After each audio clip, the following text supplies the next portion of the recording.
with our elected officials, whether they are liberal Democrats or conservative Republicans, for the most part, there is reluctance to support the rights and deal with justice issues of the tribes of California. And in this particular case, the Muwekma Ohlone Tribe, after we submitted around 6 linear feet of documentation to the Bureau of Indian Affairs. With that, I'll stop. So, people have...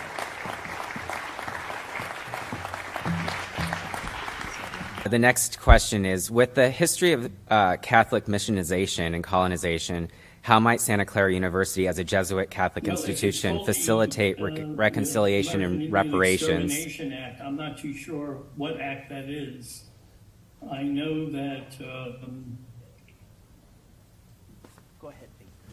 Okay, so the next question was about reconciliation, I believe, and yeah. You know, as a Catholic institution, what has Santa Clara, or what can Santa Clara do? Maybe what has Santa Clara done? You know, I think those questions have to be answered in conversation with the impacted tribal communities, and of course, you know, the Muwekma Ohlone Tribe is, you know, a key player in that conversation.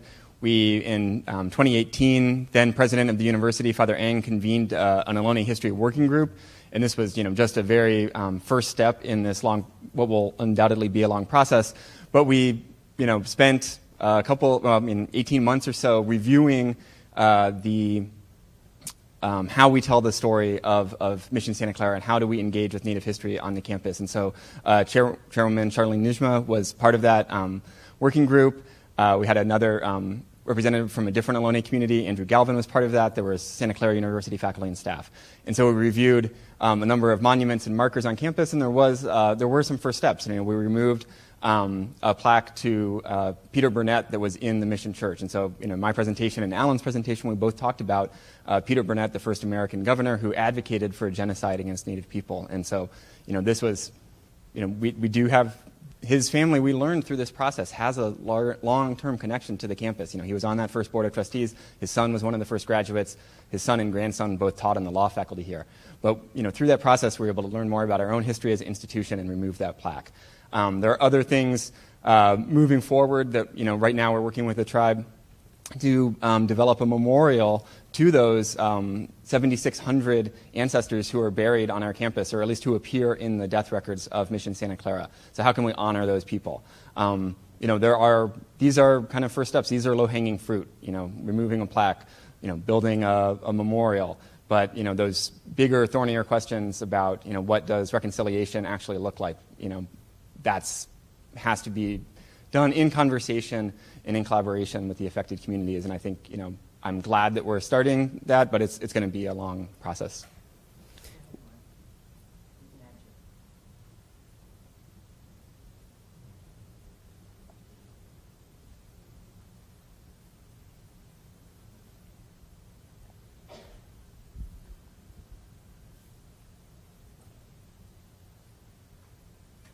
Well, it's a complex question. One of the things the Santa Clara University is doing is formulating the Ohlone work group and providing opportunities for young Ohlones to attend Santa Clara University.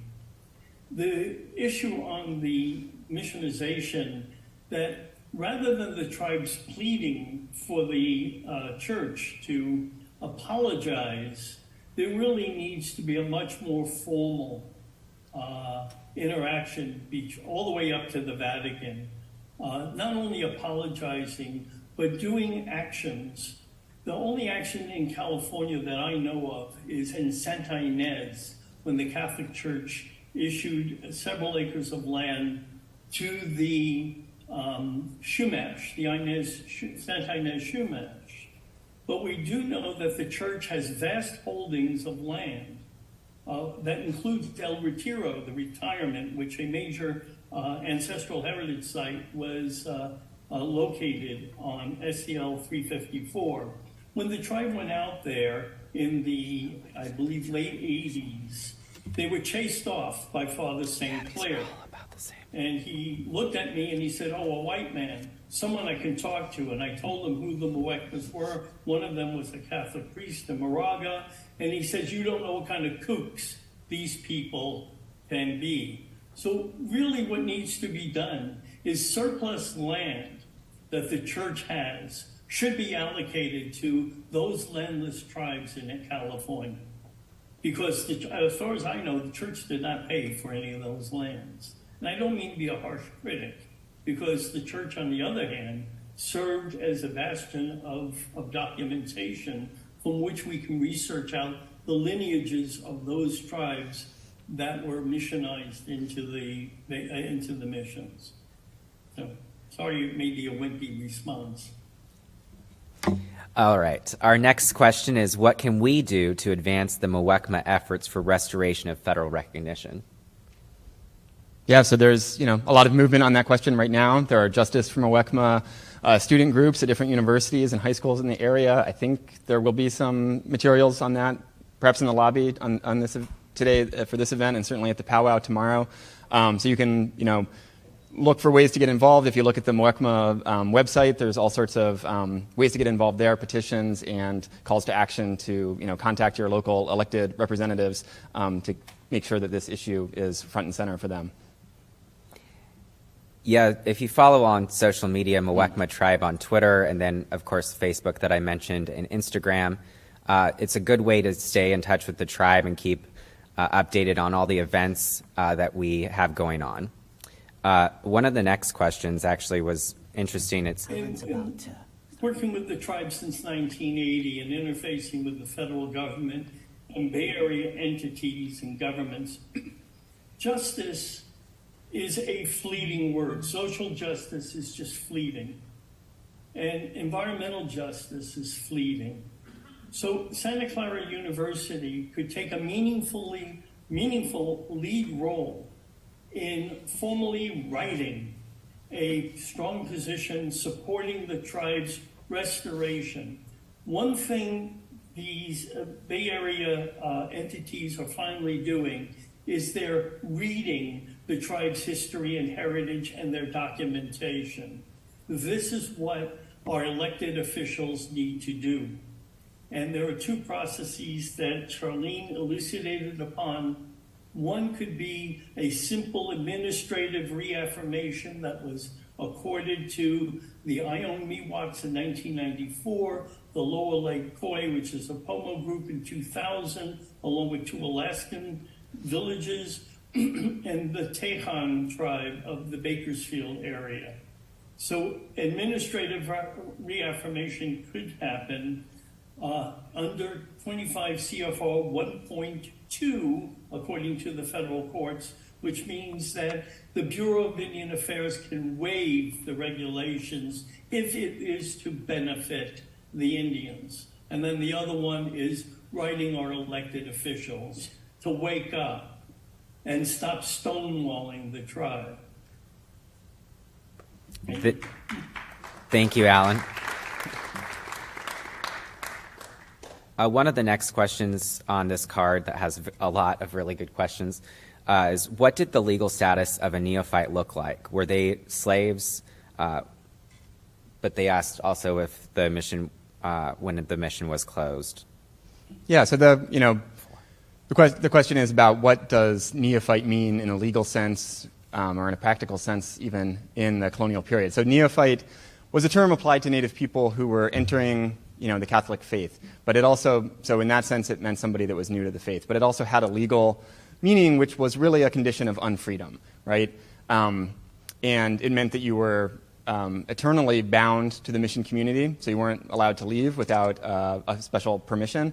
It meant that you were required to carry out your designated labor task, whatever that might be. And if you fled on your own, you could be brought back and whipped. If you didn't carry out the labor that you're supposed to do, same thing, you could be flogged. So it was a condition of unfreedom. And then when the mission started closing down, Mexico got its independence from Spain in 1821, and it was a long kind of process of closing things down. The first emancipation decrees were in 1826, and they used that word, emancipation. This is the 1820s, 1830s. Think of the context within the United States of what emancipation meant at that time. It's the same word.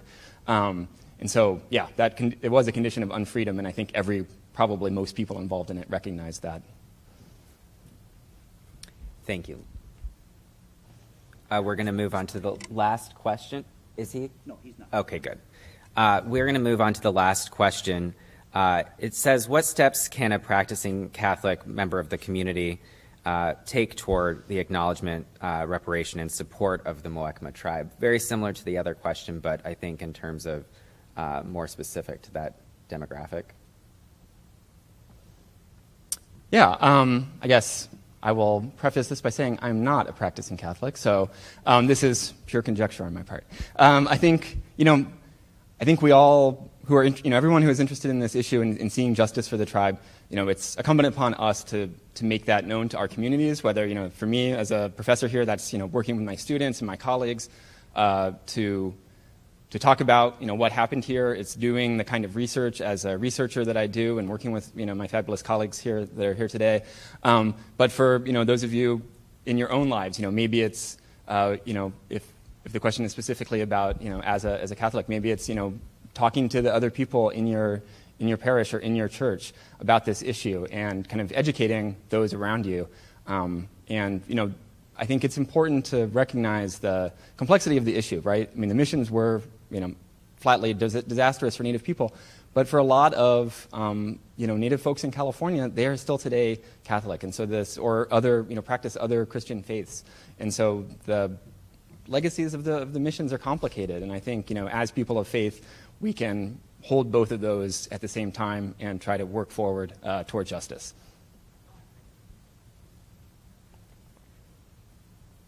Well, my best response is pray and embrace your religion, and to make sure that the university and the mission honors the thousands of Indians who are buried there, who built Mission Santa Clara, who sustained the community.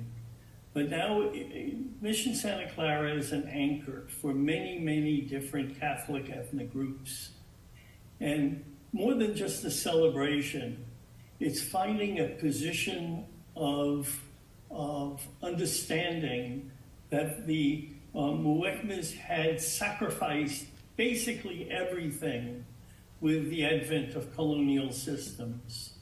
And although present-day populations of people should not feel guilty about what had happened in the past, but they can work toward offsetting the adverse impacts to the Muwekma Ohlone Tribe, as well as the neighboring tribes, the landless tribes of California. These tribes should have equal status with their brothers and sisters that are federally recognized, and they pose no threat to the world around them, the United States. Thank you for that. And then with that, we all are going to break for lunch. I'm sure everyone's starting to get hungry. And then we'll have the movie also playing, Time Has Many Voices, and that's going to be until 1 o'clock. Thank you. Yeah. Thank you, Jonathan. So just a little housekeeping. There'll be like a 5-minute break before we start the film. For those of you that are new to the area and you're looking for lunch, right across the street there's the Togos, there's some places that you can go, there's some food places on campus as well. We're replenishing the coffee and juice from this morning. You can certainly get food and bring it in here. The film is 45 minutes. And so that'll start in about 5 minutes, and then once it concludes, then we'll start our afternoon portion of our presentation. So thanks again for being here. Thanks again for those joining us on the live stream as well. If the house lights can come on, thank you.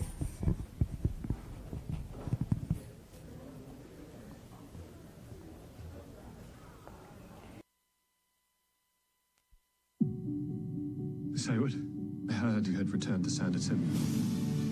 If he is a man to make you truly happy, you should go to him. If I lose my inheritance, I lose my independence.